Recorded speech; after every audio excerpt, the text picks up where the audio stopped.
नमस्कार विद्यार्थी मित्रांनो. मी स्नेहल आपल्या सगळ्यांचं ग्लोबल ऑनलाईन मराठीमध्ये स्वागत करते.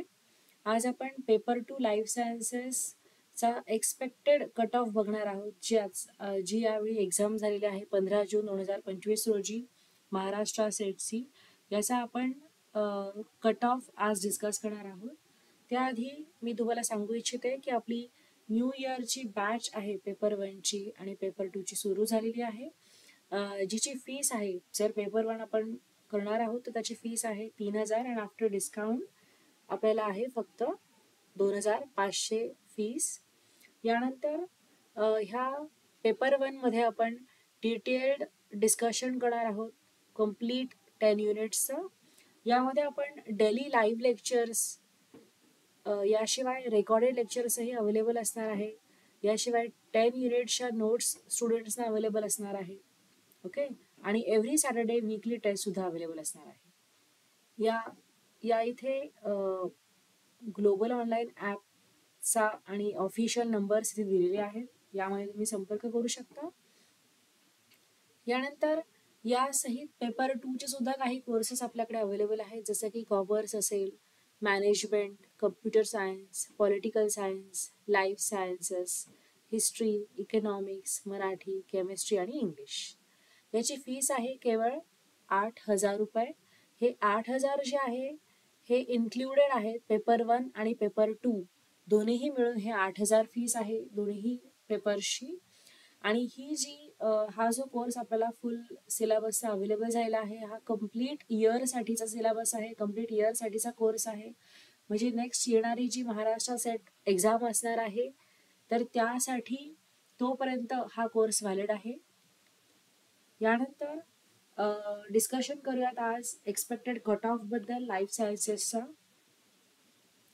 तर लाईफ सायन्सेसचा 2000 मागील काही वर्षांमधला कट ऑफ या स्लाइडमध्ये मेन्शन केला आहे, ज्यामध्ये तुम्ही बघू शकता 2023-24 आपण कंपॅरिझन करू शकतो.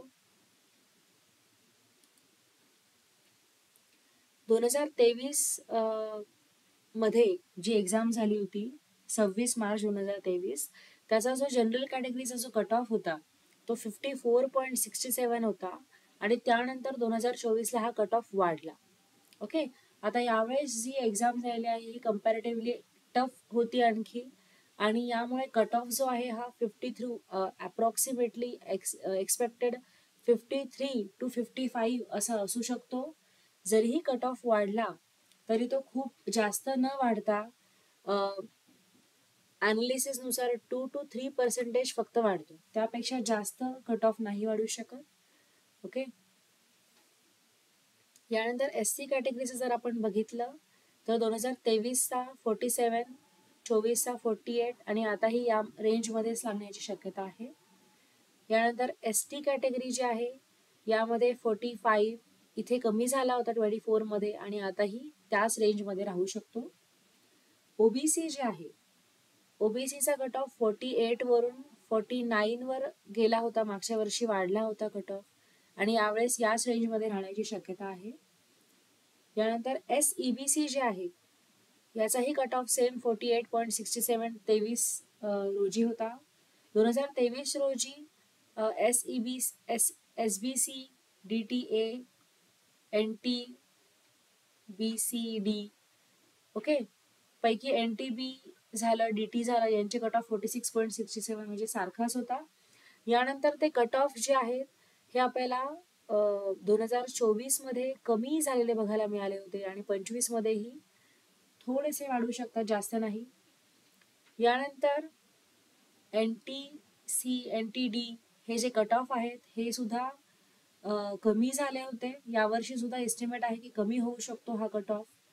आणि ओपन EWS कॅटेगरी जी आहे यांचा कट ऑफ मागच्या वर्षी वाढला होता, यावेळेस सुद्धा वाढण्याची शक्यता आहे, 50 पर्यंत जाऊ शकतो. SEBC जे आहे यांचा कट ऑफ 44 वरून 49 वर आला होता 2024 मध्ये आणि यावर्षी सुद्धा हा तितकाच राहू शकतो किंवा 2% वाढू शकतो. यानंतर 2023 मध्ये PWD कॅन्डिडेटचा कट ऑफ वाढला होता 1% अप्रॉक्सिमेटली, यावेळेस सुद्धा त्याच रेंजमध्ये राहण्याची शक्यता आहे. आणि लास्टली ऑर्फन्स कॅटेगरीचा कट ऑफ सुद्धा यावेळेस वाढू शकतो. ओके, कम्पॅरेटिव्हली 1 to 2% वाढू शकतो 2025 रोजी. तर हा एक एक्सपेक्टेड कट ऑफ आहे.